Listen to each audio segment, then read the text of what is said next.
my plan today is to share with you some, some hallmarks of and a timeline of historical development for Asian Americans, or as the title of this talk is, Asians in America. And that could lead us to exploring a number of other questions you might have. But I think it kind of serves as a backbone for other questions you might have about Asian American identity or ethnic diversity within Asian America, or the history that I'll share is largely like a national history. So there isn't too much about Connecticut, but if you had interest in learning about that, it certainly is an interest of mine that I'm trying to develop more.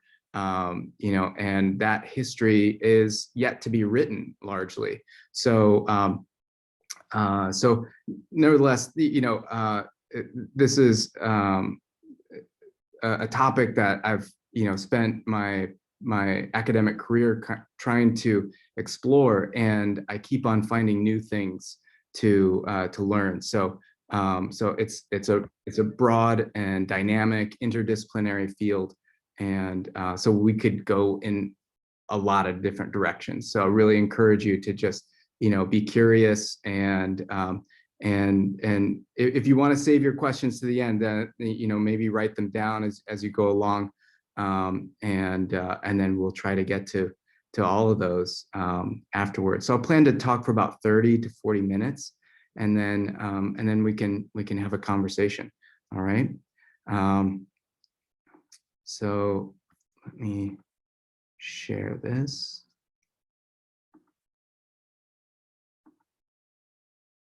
All right. Can everyone see that okay? Awesome. All right, great. Well, as you all know, this is Asian American and Pacific Islander Heritage Month. And so I've been really busy giving talks and sharing this history. So, but what I try to do is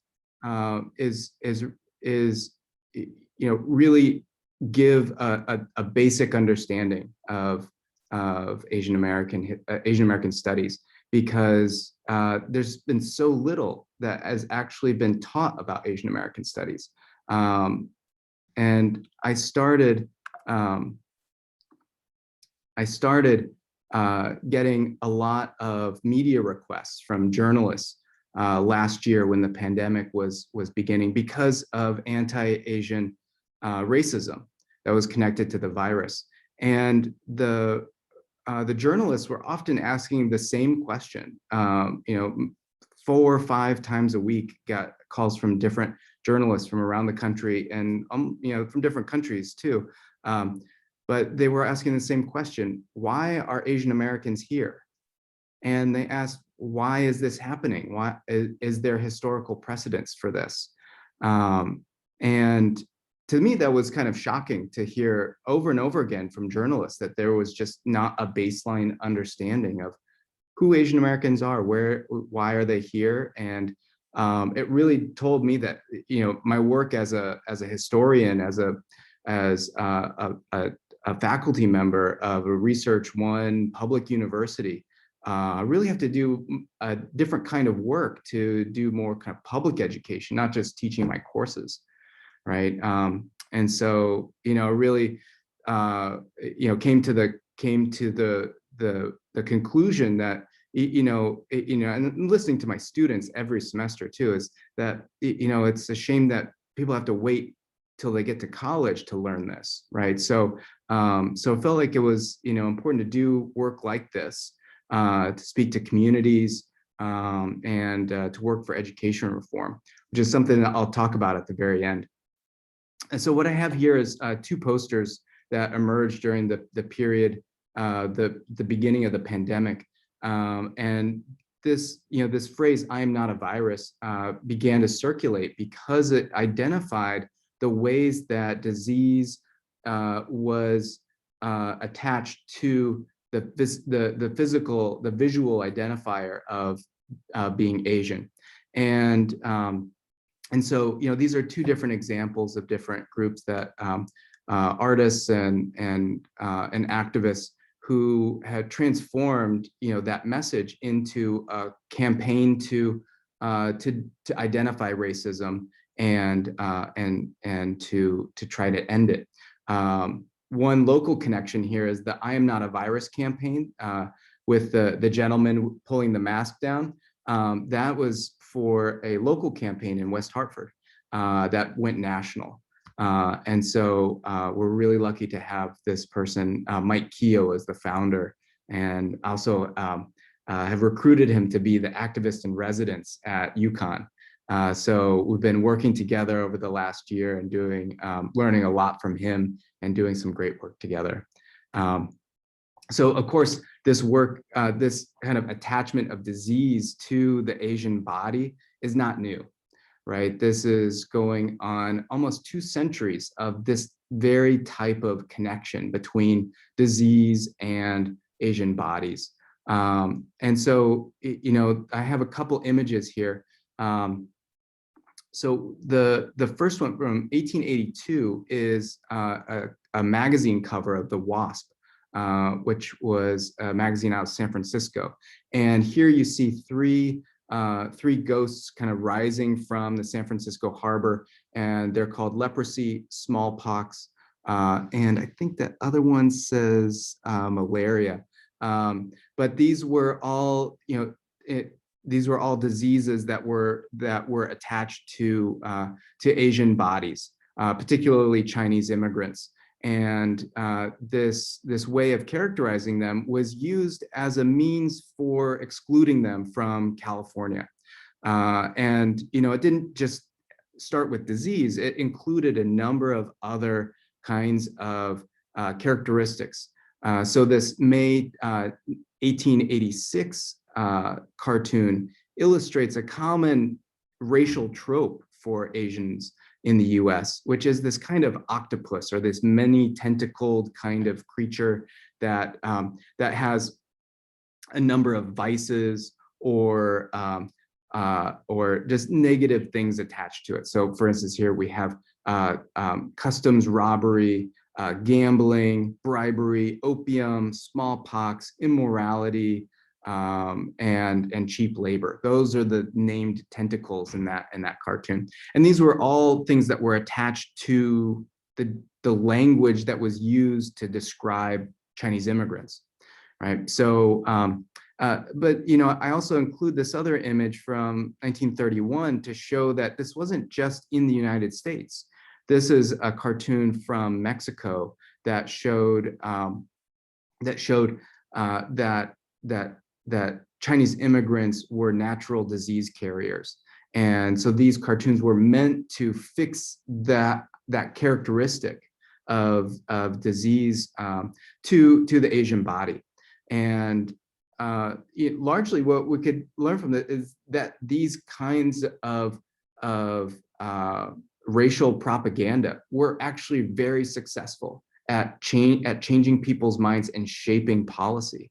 So, what I'll show you in a moment is that these ideas about who Asians weren't just like what people would say in an op-ed, or what they would casually say, maybe a racial slur as someone was walking by on the street. This language and way of characterizing Chinese immigrants was being used in the congressional floor, at the state and the federal level, used in rationalizing immigration exclusion and the first racial bars to naturalization.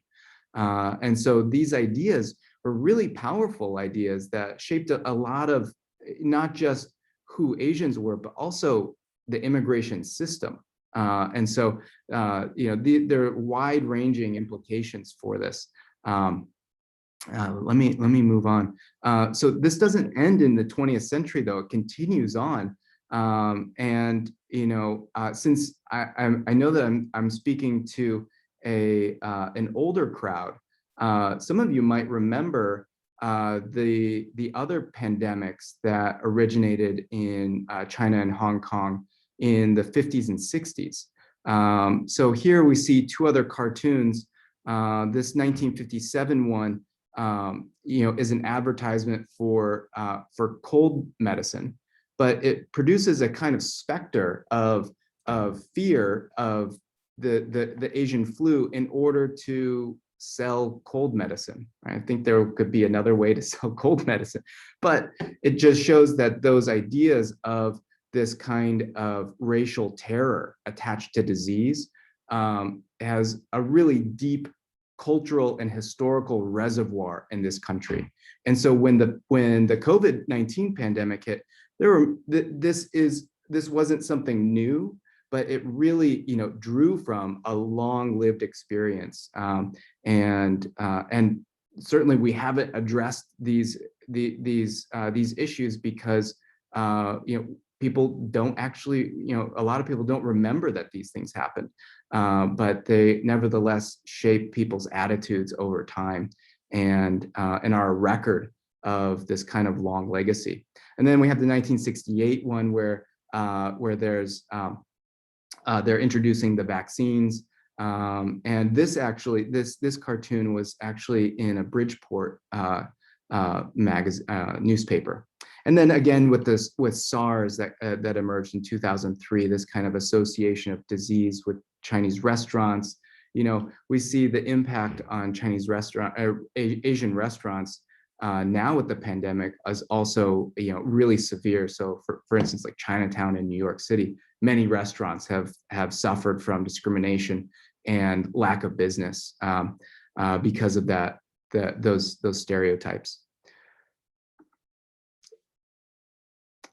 Whoops. Let me share that again.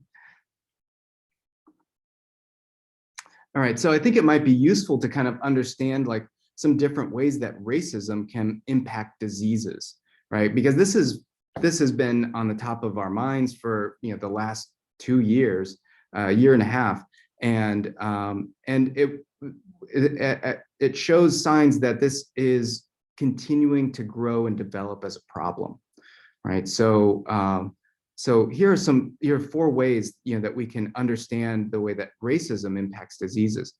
First is that if doctors are persuaded by this idea, then it can actually mislead epidemiological understandings of how the virus operates, and it can prolong the course of the disease. And this was true in San Francisco when they were treating the bubonic plague at the turn of the century. They thought that it was the Chinese that made the bubonic plague spread, but it's actually rats, right? And so because of health inspectors' dedication to this idea of the Chinese as disease carriers, it allowed bubonic plague to last for years, and such a tragedy, right? Another is that it adds violence to a deadly disease, and it leads to victim blaming. And targeted people will probably not seek help because of being identified as targets, right? So, so that is also a problem. Another one is that the racial dynamics here are founded on white supremacy, and that whites believe themselves to be immune to an Asian disease. And so they often ignore preventative protocols, and that also leads to more problems, right? And lastly, scapegoating really leaves the underlying conditions of a disease unchanged, right? And those are the things that public health people and doctors really need to be able to devote attention and resources to solving that problem. And so it leads to more distractions, right? So in the life of a disease, racism, it can really advance a disease, and because it leads to human divisions. And so we've seen that, I think that we've seen that in the COVID-19 case. And so, when we think about there are deep roots to anti-Asian racism in the United States, and it's important to kind of think about beyond the idea of just prejudice, right? That there's just like a dislike for a certain people, right? Or like a fear of foreigners, for instance. that could be, you could have, I think even locally, you could say that, maybe some people don't like New Yorkers, right? Or something like that. This is more than prejudice because it shapes actually the laws around who can belong and the conditions in which they belong. And then when you do that, you also shape the cultural belonging, right? And so this is really, it shapes many of the typical kinds of racial ideas of Asians as perpetual foreigners, right? And so, we have to think about this beyond just individual prejudice and think about it as a systemic characteristic, right? And when we do that, then we can talk about the deeper implications, the longer histories in which we see that expressed. And it also gives us things to point to change. Another important point is that anti-Asian racism is historically constructed, right? So it kind of builds on itself over time. And so, like, for instance, it would be one of the things that we would need to do in a longer history of looking at pandemic racism is to identify also the ways that Latino immigrants have been racialized as disease carriers. Right? It's not just against Asians and disease, right? So I can't help but think of the way that that tens of thousands, hundreds of thousands of people across the country were chanting "Build that wall" as a chant in Trump campaigns and rally speeches. And those ideas about the United States as a place in which certain people aren't welcomed, right? I think this is it has to be connected, right? Because these words, ideas lead to words, and words lead to action. And so when we can track the words, we can track actions, and so that's why I think having a view of it being historically constructed and not just a static idea of what racism looks like. The other, which goes to my other point, is that racism is relational, right? That it depends on other people in the picture. So this is really the case for the stereotype of the model minority, right? Because you can only have a model minority if you have minorities who are not model, right? And so that idea of Asians as being super capable is in contrast to those that are deemed incapable, right? So that's an important dimension to keep aware of. And then there are really three themes that unite all the diverse, ethnicities of Asian America, and that's stories of migration, relationship to war, and racialized representations. And so we'll get to some of those. So here I've assembled a kind of timeline of laws that have sought to shape the place of Asian Americans in the U.S. And so we can go all the way back to 1875, which states that no Chinese male workers or females can immigrate. And this was under the assumption that all males were indentured workers called coolies, and that all females, all women, all Asian women were prostitutes. And this is one of those things that you see the historical linkages to the kinds of rationales that spurned the attacks in Atlanta, right? So this notion that Asian women were prostitutes, fueled this man's hatred and led him to kill 8 people. And so having this long historical view is really helpful to seeing this development and how embedded some of these notions are in our country's history.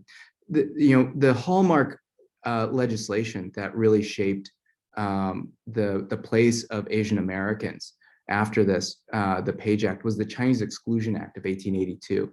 And this is a law that banned Chinese from entering the country and also from naturalizing, right? And it created a category called racially ineligible for citizenship.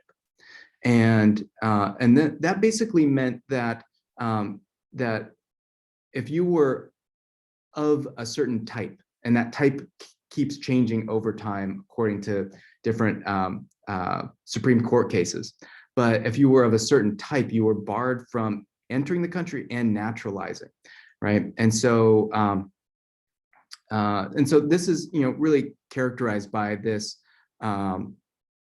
cartoon, or this is really an ad for soap that I've shown you here. It has Uncle Sam holding up a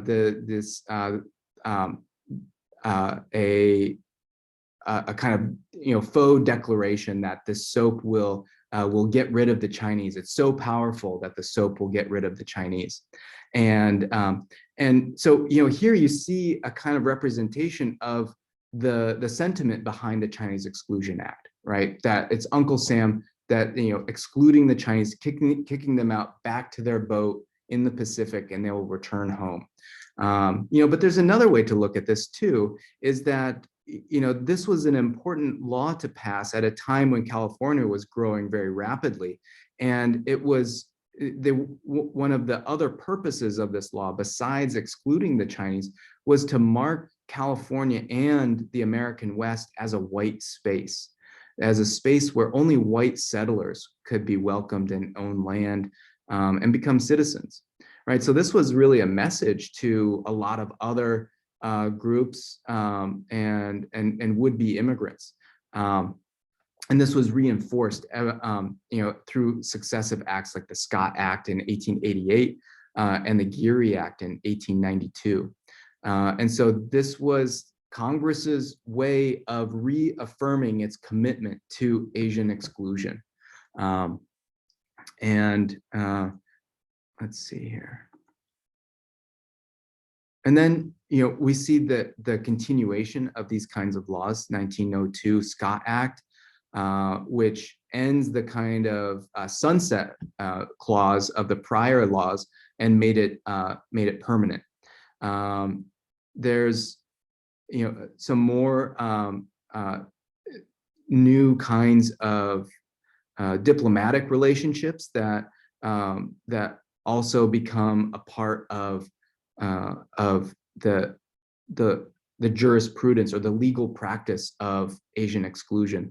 And this is largely because of US imperialism, right? So the expansion of the US military and its commercial interests into Asia meant that there were many other kinds of connections or partners to make, but also make deals with, particularly around allowing trade, but not allowing immigration. And so that's what the Gentleman's Agreement was really about, was that it restricted Japanese immigration while maintaining this trade relationship, valuable trade relationship. Then in 1917, we see a shift from naming specific countries for exclusion to the definition of an entire area of the globe which would be barred from immigration. This was the creation of the Asiatic barred zone. So let me go forward one slide to show you. So this law designates that all people from the green area of the map would be barred from entry and racially ineligible to become citizens, to naturalize. And that's a pretty big section of the world. And it also defines for you the imagination of where Asia is and who are Asians, right? So we don't see Australia in there. We don't see Russia connected there. And the idea of Asia extends all the way through the Middle East. And so, really, this is a way that Asia has been defined in the United States along racial terms and for the purposes of exclusion. Then we see another kind of transformation of immigration laws that with the Johnson-Reed Act of 1924. And this establishes national quotas, which put Asian countries at zero, right? But then it also demonstrates this preference for Northern European whites and establishes a kind of whites-only club for immigrants. That begins to change too, but not until the 60s. So, and another important, connection to imperialism is the Independence of the Philippines Act in 1934. So, as you may know, the Spanish-American War led to the U.S. occupation of the Philippines in 1898. That allowed for many Filipinos to come to the United States, including Connecticut. But there, after several race riots in California, it led to a major backlash against the presence of Filipino workers, which was enough to sway the country that meant that the Philippines should become independent, and therefore Filipinos could be deported, right? So, there are many connections here that weave together both migration, war, and representation. Let's see, how am I doing on time? Okay. Let's see here. So here, this is where we really see the kind of development of the contemporary immigration system, right? Because of World War II, we see that the United States began to rapprochement with China, and that there was a need to count China as an ally. And part of that was to repeal the Chinese Exclusion Acts. And so in 1943, we see the first, crack in that, in the racial ban. And then in 1952, we see again some more openings, but sustained restrictions. The big change comes in 1965 with the Hart-Celler Act and the abolition of the national quota system. And this was really important because it establishes in place of it, it created a merit-based system. And this created preferences for family reunification and for employer preferences, like US employers could prefer certain kinds of immigrants. Originally this law was designed to bring in Eastern European scientists. They thought that this was going to be more attractive to Eastern European scientists. And it turned out that this created a number of opportunities for US businesses, and they began recruiting Latino and Asian workers after 1965. And that led to the dynamics that we see today, in which the top 10 sending countries of the United States are from Asia and Latin America. Then again, we have the connection with war. So the Vietnam War also generated an enormous diaspora of displaced people. And that led, with the US losing the war, that led to the construction of the Indochina Migration and Refugee Act, Aid Act in 1975. And this was in part an effort to recuperate the image of the United States in the world after losing the war, right? That it could lose a war, but then save the refugees. And so refugees are really important to kind of recasting or re-narrating the story of the US presence in Southeast Asia, which led to new migration streams from Vietnam, Laos, Cambodia, Thailand, and a number of other locations. And this is when the first Southeast Asians, the first Vietnamese refugees came to Connecticut and settled here with large communities in Hartford and New Haven. And then another big change happens to immigration laws after 9/11. We have the creation of ICE, the Immigration Customs Enforcement Agency, which becomes an internal police force for just immigrants.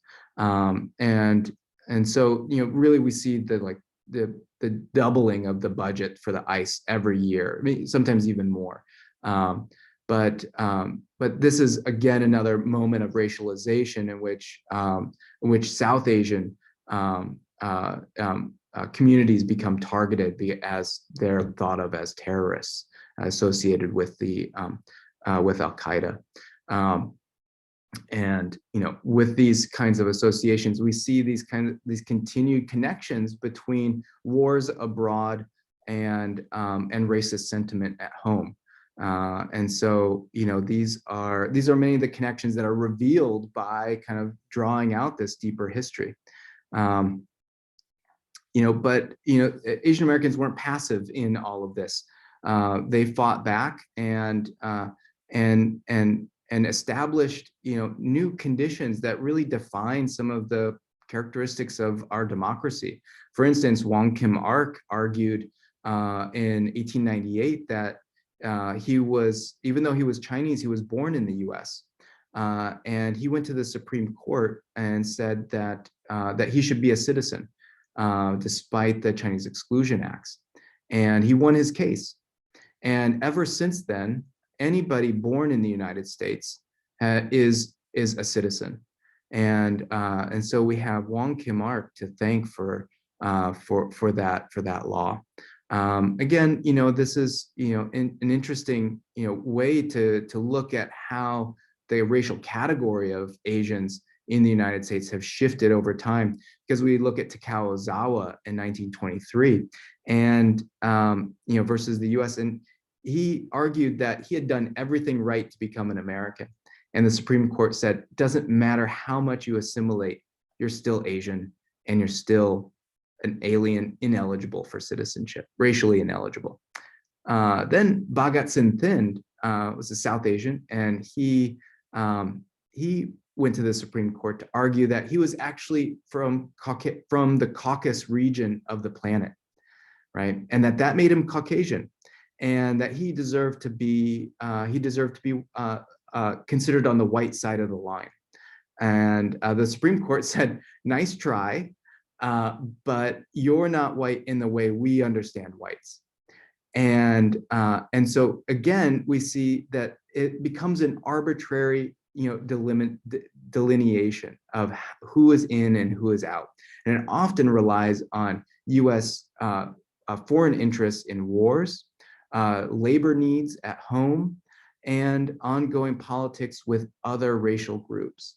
Those often become the determinants of where Asians fit in. And so it's really important to kind of have a broader understanding of the US and other racial groups in order to understand Asian American studies, or Asian American history.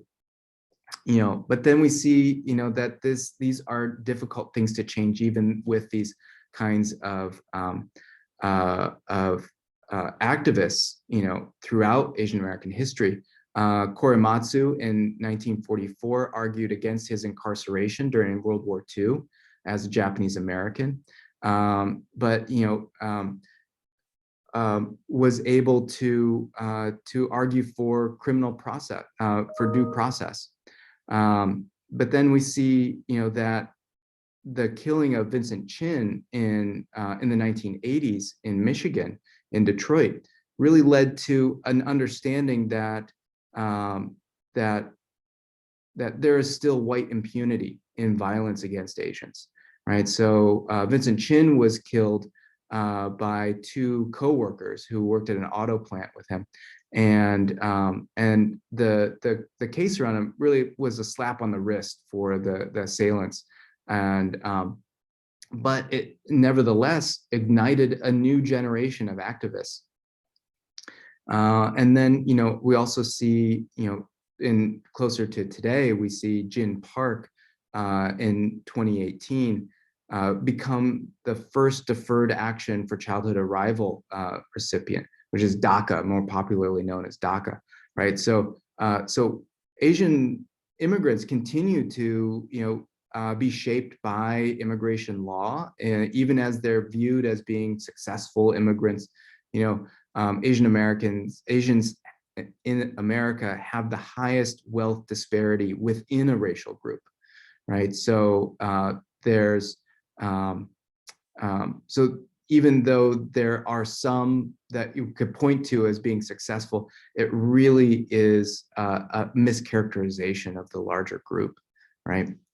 And I think, what I'm going to do is kind of end here by just talking about the bill that I've been working on this past spring to bring Asian American studies to the K-8 curriculum.